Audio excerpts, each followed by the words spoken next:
Hi, welcome back to Learning King guys. For today's video, ang ituturo ko sa inyo ay kung paano mag-change pin or magpalit ng inyong pin dito sa GCash. So kung kayo po ay nakalimutan nyo ang inyong GCash guys, ayan, pagpasok pa lang natin dito mag-required ng pin number si GCash, no? Yung 4-digit number, no?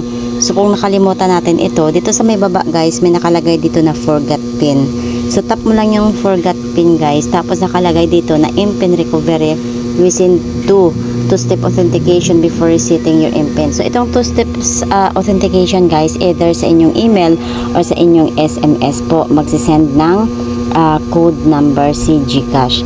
Ayan, so tap natin tong pin guys, no? Tapos tap send code. Ayan. So, yung send code guys, marireceive natin sa ating number, no? So, ito yung dumating sa akin. Ayan. Don't mind guys na may cover kasi for my security reason, ha? Ayan. So, pagka na-receive na natin yung code number guys, i-apply lang natin siya dito sa may baba ng please enter the authentication code. And then, pagkatapos guys, no? Ayan, submit lang po natin yan. Pagka-submit natin guys, is take a selfie to verify your identity lang. So, tap mo lang yung next. And then, mag-scan tayo ng ating face.